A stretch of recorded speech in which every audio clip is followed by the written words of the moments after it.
सुरू होणाऱ्या राज्याच्या हिवाळी अधिवेशनाच्या निमित्ताने पहिल्यांदा सर्व पत्रकार बंधू भगिनींचं मी या ठिकाणी स्वागत करतो। आत्ताच आमची मंत्रिमंडळ बैठक पार पडलेली आहे। त्याच्या आधी चहापानाचा कार्यक्रम होता। विरोधी पक्षाने परंपरा पाळत चहापानावर बहिष्कार टाकलाय, त्यामुळे आम्हालाच आमचा चहा प्यावा लागला। पण आज विरोधी पक्षाची जी काही पत्रकार परिषद झाली ती अतिशय निराशेने भरलेली आणि केवळ त्रागा करणारी अशा प्रकारची पत्रकार परिषद त्यांनी घेतली। खरं म्हणजे त्या पत्रकार परिषदेत अनेक गमती झाल्या। भास्करराव जाधवांनी वडेट्टीवारांच्या बाईकची बॅटरी बंद केली आणि भास्कररावांना नवीन उपरती झाली की काँग्रेस इमानदार होती, सुसंस्कृत होतीच म्हणाले, ते आहे नाही म्हणाले, तुम्ही बघा होती म्हणाले। त्यांना वस्तुस्थिती माहिती आहे काय। आणि अनेक गोष्टी ते जे बोलले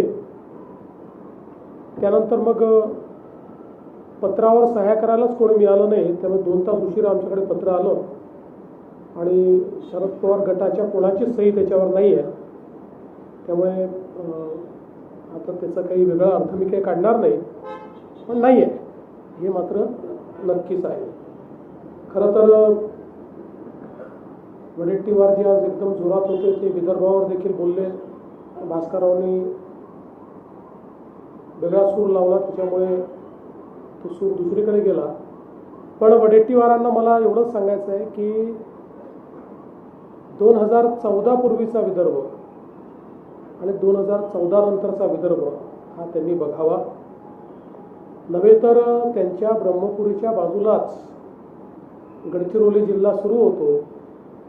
14 पूर्वीचा गडचिरोली जिल्हा आणि आताचा गडचिरोली जिल्हा हा जर त्यांनी बघितला तर निश्चितपणे त्यांच्याही लक्षात येईल की काय बदल घडलेला आहे, सिंचनाच्या सोयींमध्ये काय बदल घडलेला आहे, रस्त्यांमध्ये काय बदल घडला आहे, इन्फ्रास्ट्रक्चरमध्ये काय बदल घडला आहे हे त्यांनी बघावं असं मला वाटतं। खरं तर एकूण आपण जर बघितलं तर कोणावरच आता आमच्या विरोधी पक्षाचा विश्वास उरला नाही।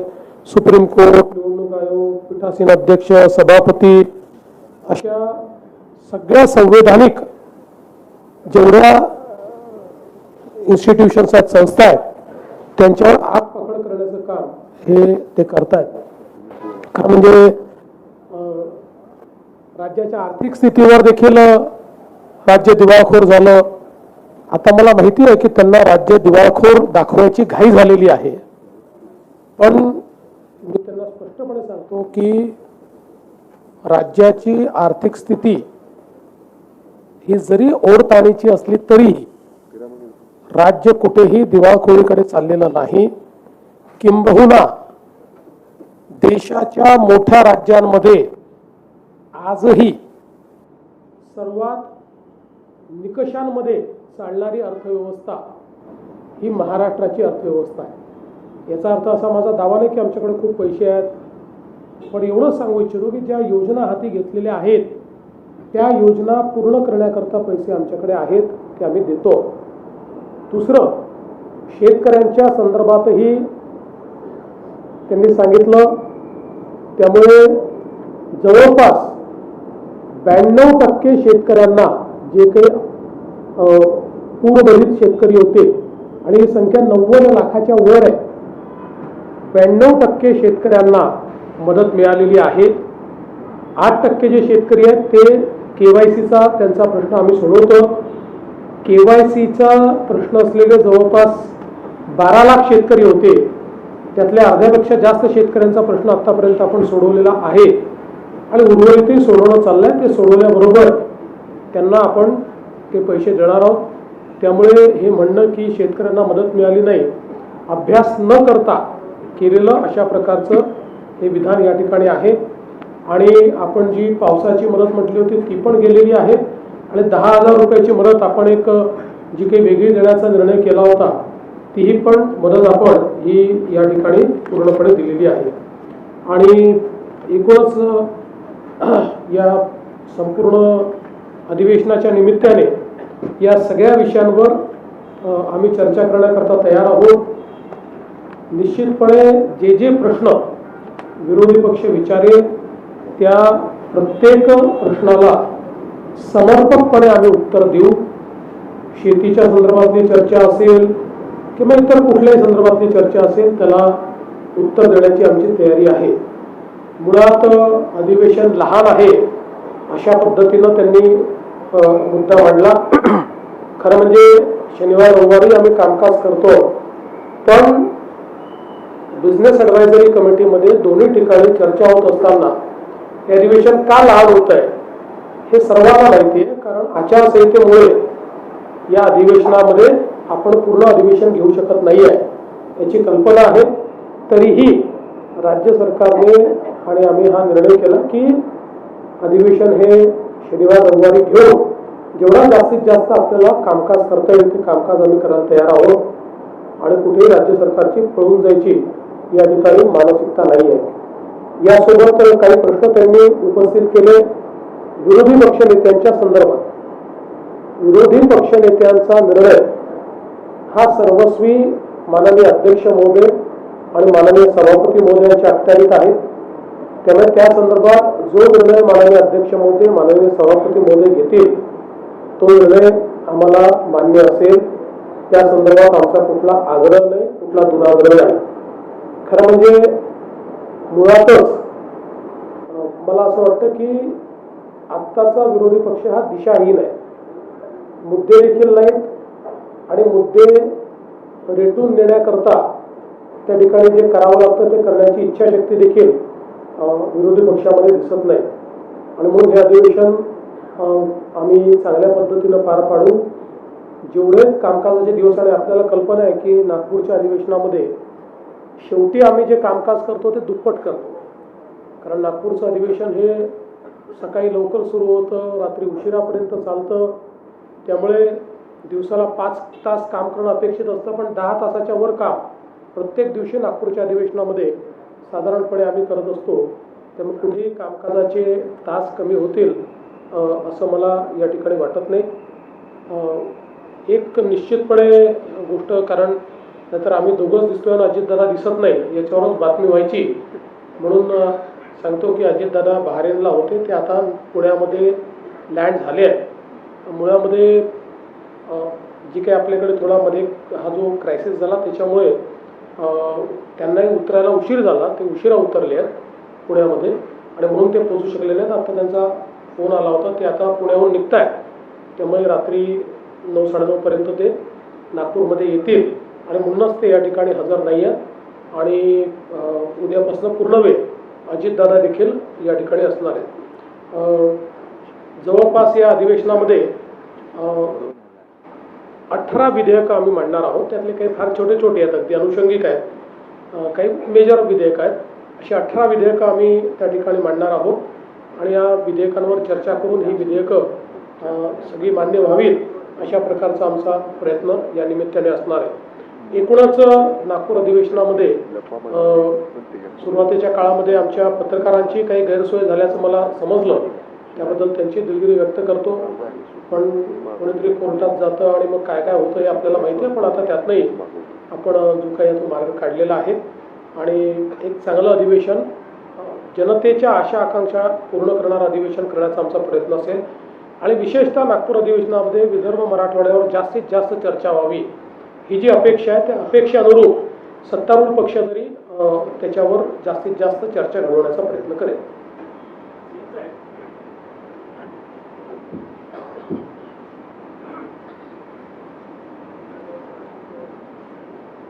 उद्यापासून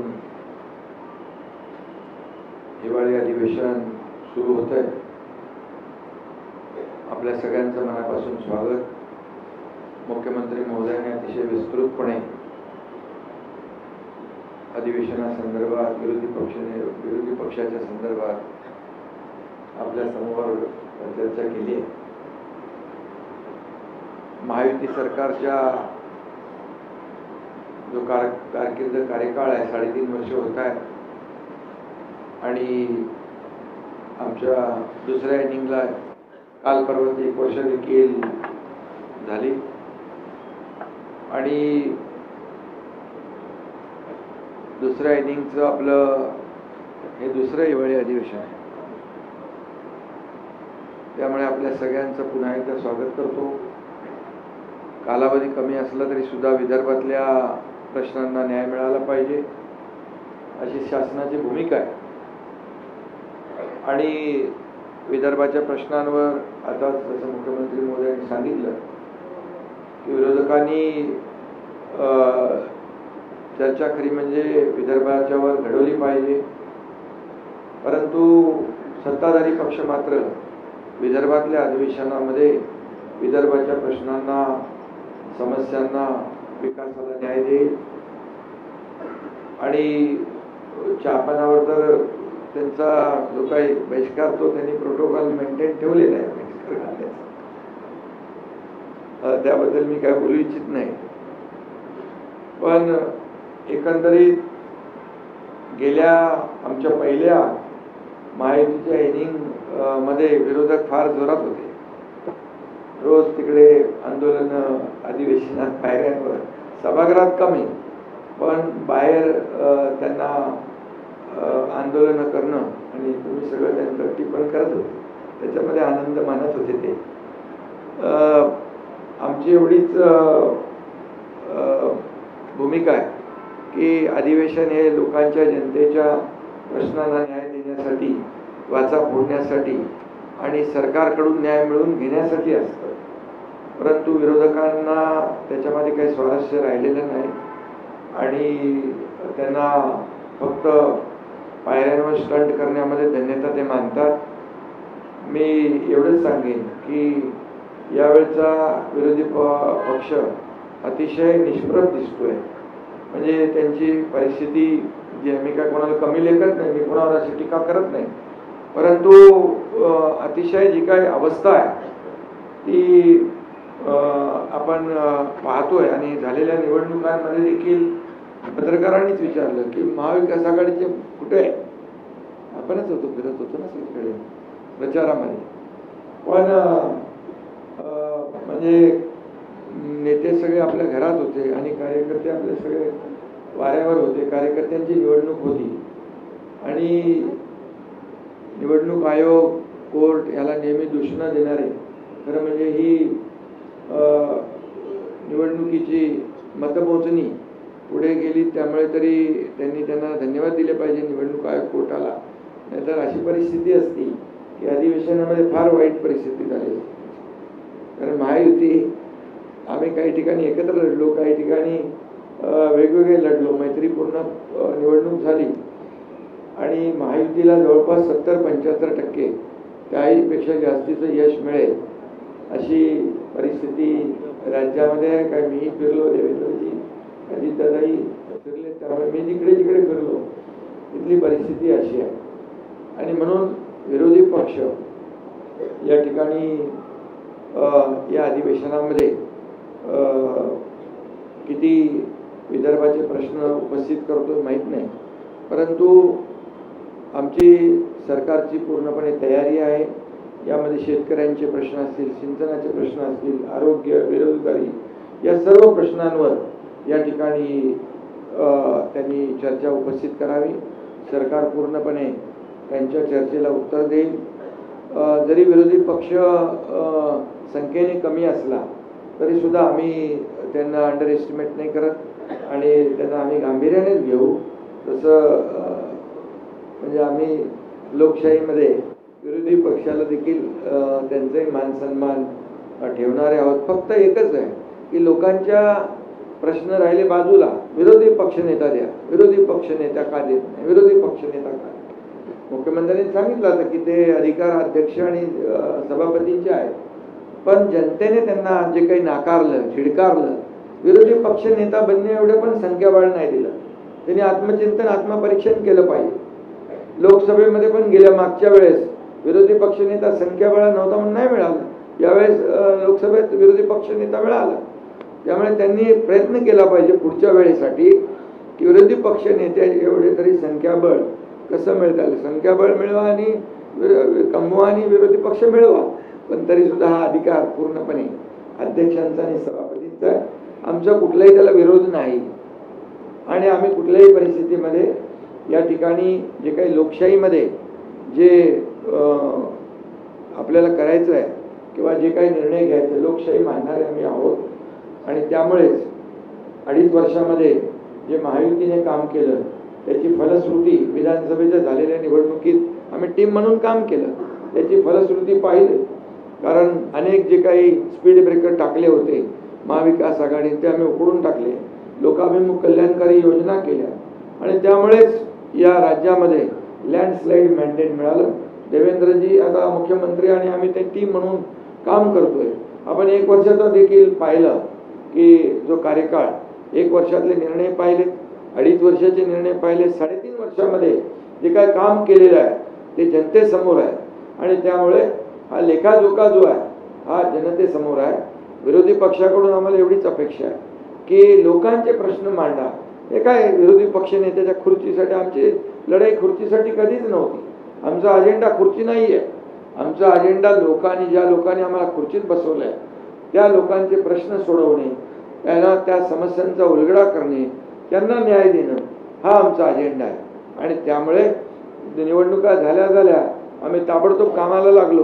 कुठला आपला एक पहिला प्रकल्प आपण तिथं गेलो, हे निवडणुका झाल्या आता मुंबईमध्ये ऑरेंज गेट तो टनेल आम्ही ताबडतोब काम सुरू केलं. त्यामुळे आम्ही काम करणारे आहोत. ते स्पीड ब्रेकर टाकणारे त्यांचा पाय ब्रेकवर आहे, आमचा पाय एक्सिलेटरवर आहे. आणि त्यामुळे विकासाचं जे काय आम्ही काम पुढे नेतोय याच्यातून विरोधी पक्षाने थोडा बोध घेतला पाहिजे. हे काय सारखं जळजळ मळमळ जळी स्थळी, आता काय ते विरोधी पक्ष नेता देत नाही मग उपमुख्यमंत्री पद रद्द करा. अरे मी मुख्यमंत्री होतो तेव्हाही मला घटनाबाह्य मुख्यमंत्री म्हणायचे, आता उपमुख्यमंत्री आताही घटनाबाह्य. अरे काय लावलंय? इतक्या वर्षाचा अभ्यास तरी करा. इतक्या वर्षे राज्यामध्ये काय काय कुठली पदं होती आणि कसा कारभार चालला. महाविकास आघाडीमध्ये आणि उपमुख्यमंत्री पद होतं ते काय घटनाबाह्य होतं का? इतक्या वर्षाची जी काय पद आहे ती घटनाबाह्य आहे. थोडा अभ्यास करून कायद्याचा मागचे रेफरन्स सगळ्या गोष्टी माहिती घेऊन बोललं पाहिजे. फक्त आपलं एकच जळी स्थळी कास्ती पाशे एकनाथ शिंदे. अरे आणि मी तर काय कामातून उत्तर देतो आणि मी आरोपाला टीकेने उत्तर देतच नाही. म्हणून तर जे काही महाराष्ट्रामध्ये लोकांनी मॅन्डेट दिलेलं आहे, कामाला दिलेलं आहे, कामाची पोच आम्ही तिघही काम करतोय, डे नाईट काम करतोय, घरी बसत नाही. आणि त्यामुळे याचं आत्मचिंतन करावं आणि आत्मपरीक्षण करावं आणि नंतर बोलावं. आणि कोण बोलतंय? अरे विधानसभेत पूर्ण अधिवेशनाला पूर्ण वेळ तरी बसा आणि मग बोला. त्यामुळे मी जास्त काय बोलत नाही. आणि यामध्ये मुख्यमंत्री महोदयांनी अनेक गोष्टींना इथं त्याचा उहापोह केलेला आहे. आम्हाला हे अधिवेशन विदर्भात आहे. कमी कालावधी असला तरी सुद्धा त्याच्यात अनेक विधेयकं, अनेक या विदर्भासाठी निर्णय सरकार घेणार आहे. बिलकुल सरकार सगळ्या चर्चेला उत्तर द्यायला तयार आहे. विरोधी पक्षाने फक्त सभागृहात येऊन भांडलं पाहिजे आणि फक्त अधिवेशनामध्ये येऊन फक्त आपली कोणीतरी दखल घेईल आणि मीडियामध्ये आपण सारखे दिसत राहू, यासाठी हे अधिवेशन नाही. हे अधिवेशन विदर्भाच्या जनतेला न्याय देण्यासाठी आहे आणि तो न्याय सरकार देईल. मगाशी मुख्यमंत्री म्हणाले की 2014 पूर्वीचं विदर्भातलं बघा. मी तुम्हाला सांगतो, सिंचन प्रकल्प महाविकास आघाडीमध्ये असताना शंभूराज इकडे आहे, उद्धव ठाकरेंच्या काळात 2 झाले. 2 का 4 प्रकल्पांना सुधारित प्रशासकीय मान्यता दिली आहे. आणि आम्ही असताना जवळपास 185 सुधारित प्रशासकीय मान्यता दिलेली आहे सिंचन प्रकल्पांना. फरक बघा, कामामध्ये फरक बघा. हे तर एक उदाहरण आहे, बाकी इतर विभागाचे निर्णय पण बघा. त्यामुळे मला जास्त काय बोलायचं नाही. काय याच्यामध्ये शासनाचं कर्तव्य असतं लोकांना न्याय देणं, या जनतेच्या अपेक्षा पूर्ण करणं, जनतेच्या समस्या सोडवणं. आणि मग सर्वसामान्यांचं सरकार म्हणून आम्ही म्हणतो, विकासाला देखील आम्ही चालना देतोय. आज महाराष्ट्र GDP मध्ये नंबर 1 ला आहे, स्टार्टअप मध्ये नंबर 1 ला आहे, परदेशी गुंतवणुकीत नंबर 1 ला आहे, सगळ्या क्षेत्रात नंबर 1 आहे. आणि म्हणून आज जे काही याला म्हणजे जाऊ द्या, वाहवा सोडून द्या किंवा चांगलं काम करताय हे बोलायचं सोडून द्या, पण टीका तरी तुमची सकारात्मक असावी. आदरणीय देशाचे प्रधानमंत्री नरेंद्र मोदीजी यांचं जे काय आपलं देशाचं $5 ट्रिलियन इकॉनॉमीचा गोल जो आहे, तो महाराष्ट्र आम्ही त्याच्यात आमचं कॉन्ट्रीब्युशन आहे, तिथं कुठेही आम्ही कमी पडणार नाही. आणि महाराष्ट्र मोठं राज्य आहे, इन्फ्रा प्रोजेक्ट एवढे मोठ्या प्रमाणावर राज्यात सुरू आहेत. देशामध्ये महाराष्ट्र नंबर 1 ला आहे. आणि हे आता काय म्हणाले, दिवाळखोरीमध्ये कोणी विरोधी पक्ष. पण या ठिकाणी मी सांगतो की राज्य महाराष्ट्र मोठं राज्य आहे आणि पायाभूत सुविधा प्रकल्प एवढ्या मोठ्या प्रमाणामध्ये सुरू आहे. आज आपण पाहिलं 2014 पूर्वीची परिस्थिती आणि आताची परिस्थिती, जमीन आसमानचा फरक आहे. हे लोकांनी तुलना केली आणि लोकांनीच आम्हाला मॅन्डेट दिलेलं आहे. त्यामुळे याचं कुठंतरी आत्मपरीक्षण, आत्मचिंतन विरोधी पक्षाने करावं, एवढीच मी त्यांना माझी सूचना आहे. आणि बाकी सगळ्या प्रश्नांना, सगळ्या त्यांच्या ज्या काही चर्चा असतील त्यांनी सकारात्मक चर्चा करावी, सभागृहामध्ये चर्चा करावी. सभागृहामध्ये चर्चेतूनच काही आपल्याला मिळवायचं असेल विदर्भासाठी, महाराष्ट्रासाठी, महाराष्ट्रातल्या जनतेसाठी, विरोधी पक्ष जो आहे हा विरोधी पक्ष या ठिकाणी सरकारकडून समस्यांची उकल करून घेणं, सोडवणूक करून घेणं हे काम असतं. त्यामुळे ते त्यांनी करावं. आणि आम्ही हे अधिवेशन जे आहे, हे अधिवेशन अतिशय सकारात्मक दृष्टिकोनातून पुढे नेणार आहोत, एवढंच या प्रसंगी मी सांगतो. धन्यवाद.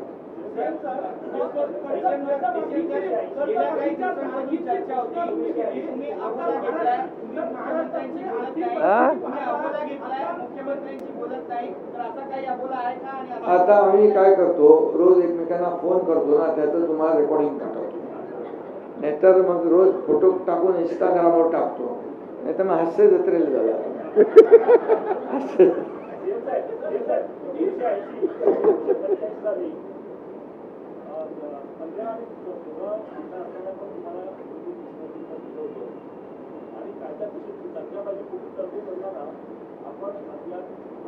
तुम्ही चुकीच्या ठिकाणी प्रश्न विचारताय.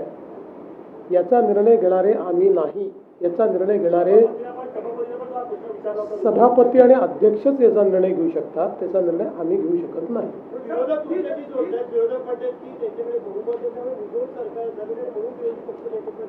असं आहे की विरोधक कशाशी आम्हाला जोडतात, त्यांना आम्हीच दिसतो. जसं शिंदेसाहेब म्हणाले, जळी स्थळी काष्टी पाषाणी आम्हीच दिसतो. तर प्रत्येक गोष्टीशी आम्हाला जोडतात. पण तुम्हाला हे माहिती आहे, विरोधी पक्षनेता घोषित करण्याचा अधिकार सरकारचा नाही, तो अधिकार हा सभापती आणि अध्यक्षांचाच आहे.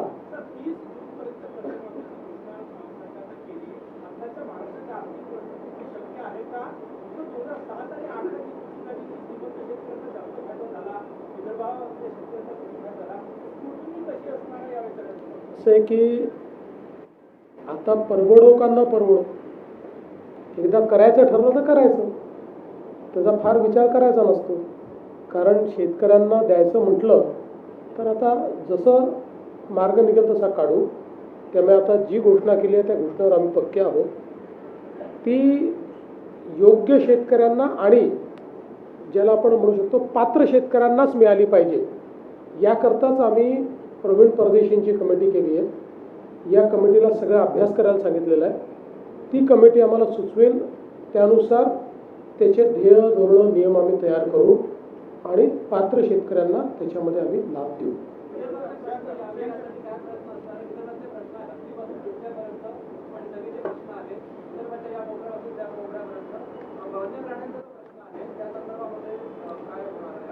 निश्चितपणे वन्य प्राण्यांच्या प्रश्नावरही आम्ही समर्पक उत्तर देऊ, कारण त्या संदर्भात एक पॉलिसी आपण तयार केलेली आहे. वाघाच्या संदर्भातली पॉलिसी तयार केली आहे, हत्तीच्या संदर्भातली तयार केली आहे, बिबट्यांच्या संदर्भातली केली आहे. तर त्याचं योग्य उत्तर हे आपण त्या ठिकाणी देऊ. आणि मी सांगतो की सत्तारूढ पक्षाच्या वतीनं तर आमचा प्रयत्न असेल की विदर्भातले आणि सोबत मराठवाडा जोडतो मी, कारण मागास भाग जो काही आहे आपला ज्याला म्हणतो आपण, असा जो सगळा त्या भागातले प्रश्न सुटले पाहिजे म्हणून हे अधिवेशन आहे. त्यामुळे विदर्भ मराठवाड्यातले जास्तीत जास्त प्रश्न लागावेत असा आमचा प्रश्न, आमचा सत्तारूढ पार्टी म्हणून प्रयत्न असेल. तसंच विरोधी पक्षांनी प्रयत्न करावा.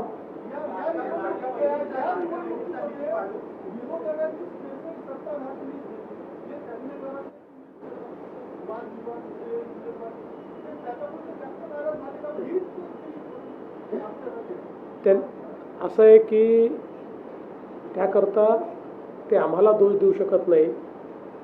हा सर्वस्वी त्यांचा दोष आहे. याचं कारण बघा, नगरपालिकेची निवडणूक ही कार्यकर्त्यांची निवडणूक असते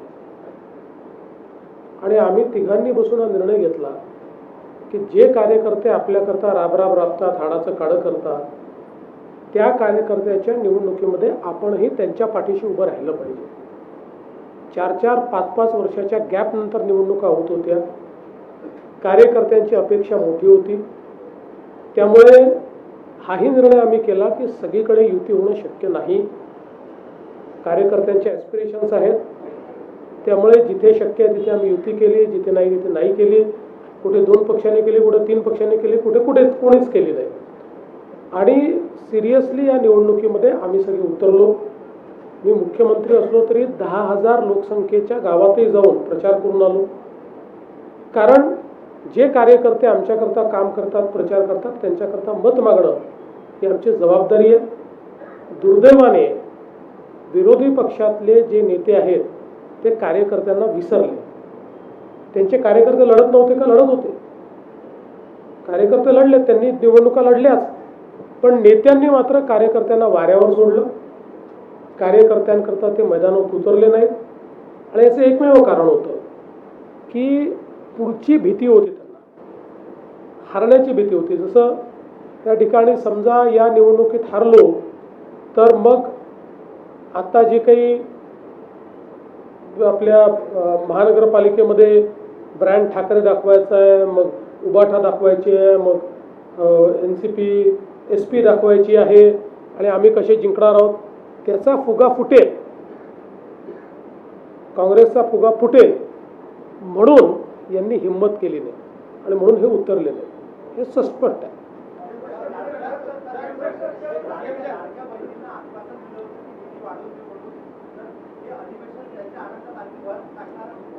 योग्य वेळी योग्य निर्णय होतील, काळजी करू नका.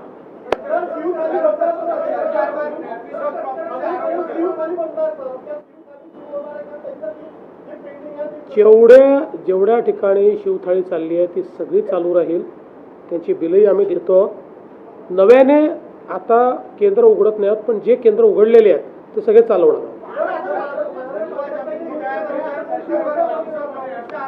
काय काय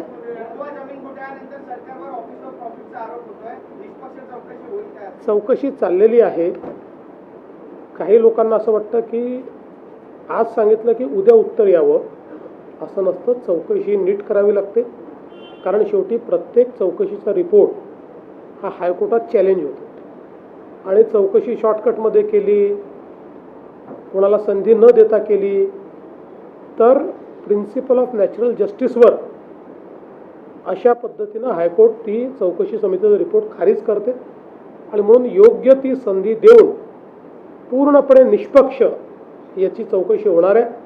आत्तापर्यंत आपण बघा अतिशय वेळेत या संदर्भात FIR दाखल झालेला आहे. FIRवर कारवाई चाललेली आहे, अटकही झालेली आहे. त्यामुळे इथे काही लपवालपवी करण्याचं कारण नाही.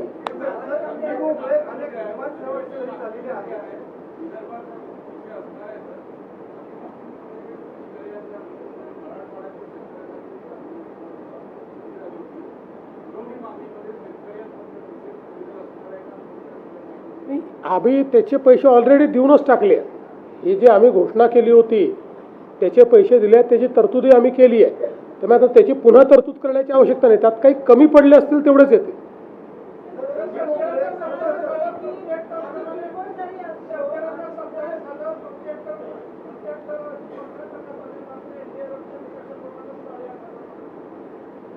जर आम्ही जे सांगितलं ते नीट आपण ऐकलं आणि काय घडलं आहे बघितलं तर आपल्या लक्षात येईल. NDRFच्या निकषाप्रमाणे पैसे दिले, त्याच्यासोबत 10,000 रुपये वेगळे दिले आणि त्याच्यासोबत खरडून गेलेल्या जमिनीकरता वेगळे दिले, विहिरीकरता वेगळे दिले. असे सगळे पैसे जर तुम्ही बघितले तर जो पहिला शेतकरी आहे म्हणजे कोरडवाहूचा, त्या कोरडवाहूच्या शेतकऱ्याला 8,500 रुपये प्लस 10,000 रुपये आहेत आणि मग खरडून गेल्याचे वेगळे आहेत. त्याच्यावरचा जो शेतकरी आहे बागायती त्याला 22,000 प्लस 10,000 आहेत म्हणजे 32,000 आहेत त्याला. आणि मधला जो हंगामी बागायती आहे त्याला 17,500 आणि 10,000 असे 27,000 आहेत. तसे दिले.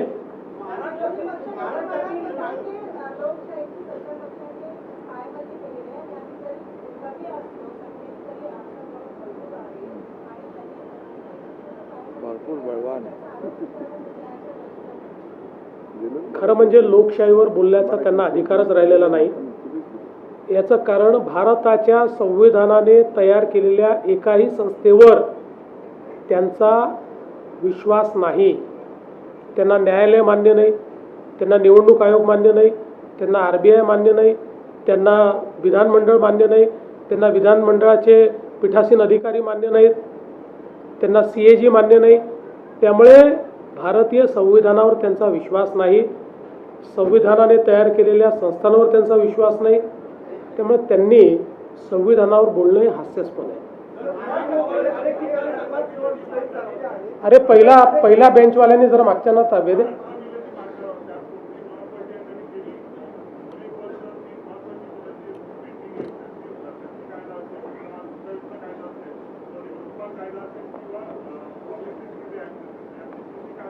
नाही, याच्यामध्ये शक्ती विधेयक जे आहे ते आपल्याला माहिती आहे की केंद्र सरकारने ते आपल्याला मागेच परत केलं. कारण त्यांनी सांगितलं की त्यातले काही हे असंवैधानिक म्हणजे कॉन्स्टिट्युशनल राईट्सवर हे करणारे आहेत आणि बाकी काही सुधारणा या ऑलरेडी केंद्राने त्यांच्या कायद्यामध्ये केलेल्या असल्यामुळे त्या संदर्भात ते आपल्याकडे परत आलेलं आहे. लोकपाल विधेयक जे आहे हे केंद्राने आपलं मंजूर केलेलं आहे. फक्त त्याच्यामध्ये आपल्याला एक सुधारणा करायला त्यांनी सांगितलेली आहे की आपण लोकपाल विधेयक करताना राज्यासोबत केंद्राचे अधिकारी पण त्याच्यामध्ये घेतले होते. तर त्यांनी त्यात तेवढी सुधारणा आपल्याला सांगितली आहे. बाकी सगळं मान्य केलं आहे. तेवढी सुधारणा आपण करणार आहोत की केंद्राचे अधिकारी हे केंद्रीय लोकपाल बिलाने कव्हर असल्यामुळे त्यांना वगळायचं. बाकी आपलं लोकपालाचं बिल त्यांनी जवळपास सगळं मान्य केलेलं आहे. आणि आपलं जे पब्लिक सिक्युरिटीचं जे विधेयक होतं ते आता अंतिम टप्प्यामध्ये आहे. ते लवकरच मान्य होईल.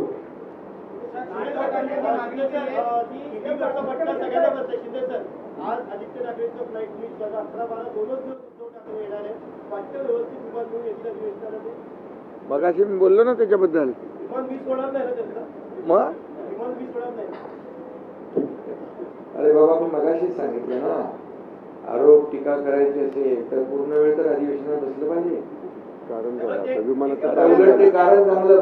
उद्धव ठाकरे म्हणतायत की उद्धवजी इंडिगोच्या विमानाने फिरत नाही एवढी माहिती जर तुम्हाला आहे. ते ज्या विमानाने फिरतात त्या विमानाला कुठलीही अडचण नाही. ते नीट येऊ शकतं. बाकी कोणाला अडचण असेल तर शिंदे साहेबांनी आणि मी समृद्धी महामार्ग बांधलेला आहे. गाडी पाहिजे असेल तर पाठवून देतो. गाडीत बसून 7-8 तासात नागपुरात पोहोचता येईल. खूप लोक समृद्धीने आले.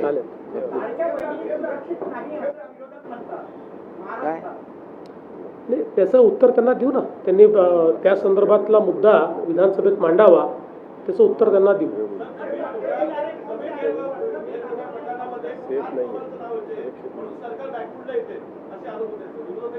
आम्ही फ्रंट फुटलाच खेळणारे आहोत, बॅक फुटला जातच नाही आम्ही.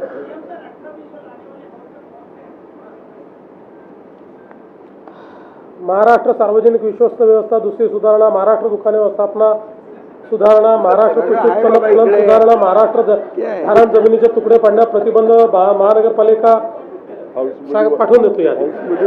त्यांना पाठवा. नाहीतर पटलावर ठेवतो.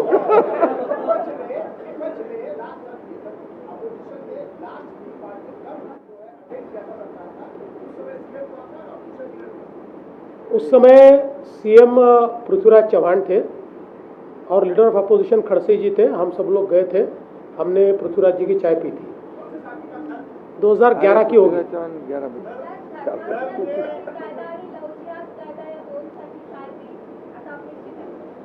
या संदर्भात कमिटी आपण केलेली आहे. माननीय ज्या आपले डीजींच्या अंतर्गत त्याचा रिपोर्ट अंतिम आहे, तो आमच्याकडे येतोय.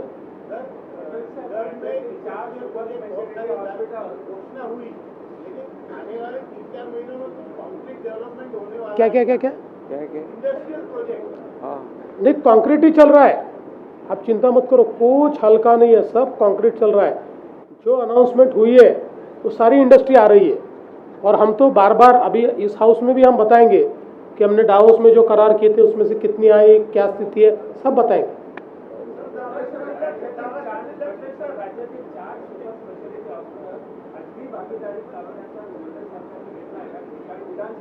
अद्याप तरी असा कुठलाही निर्णय मंत्रिमंडळापुढे आलेला नाही.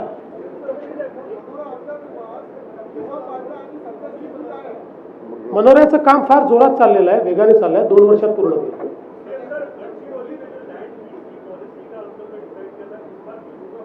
नहीं, हो गया ना, उसको तो उसके लिए कैबिनेट ने निर्णय कर दिया ऑलरेडी.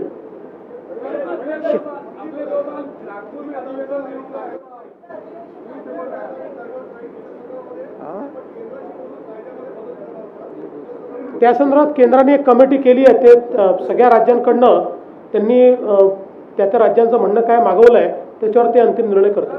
चला, धन्यवाद. हा,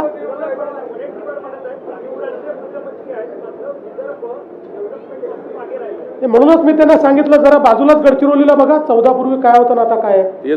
त्यांचे डोळे बंद हा प्रॉब्लेम आहे. काय काय येतो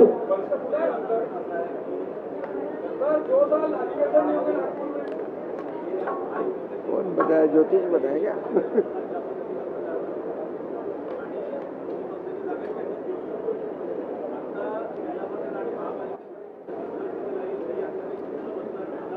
पहिली गोष्ट तर आम्ही जरी एकमेकाच्या विरुद्ध लढत होतो तरी पूर्ण, मी आता समजा ज्या काही सभा केल्या 38 आणि अजून 5-6 फोनवर केल्या 42 सभांमध्ये कोणावरच टीका केली नाही. म्हणजे आमच्या मित्रांवर तर प्रश्नच नाही, विरोधी पक्षावरही टीका केली नाही. माझं एकही भाषण दाखवा की मी ज्यात विरोधी पक्षावर टीका केली आहे.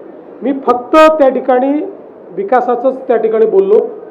आमच्या दोन्ही म्हणजे शिंदे साहेबांनी आणि यांनी पण विरोधी पक्षावर टीका केली असेल, पण सत्तारूढ पक्षावर किंवा आपापसात कोणी एकही टीका केलेली नाही.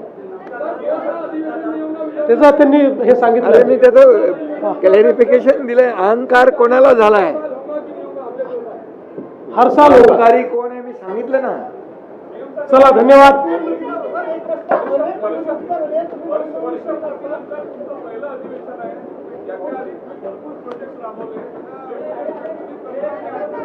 तेही पूर्ण करणार आणि नवीनही करणार.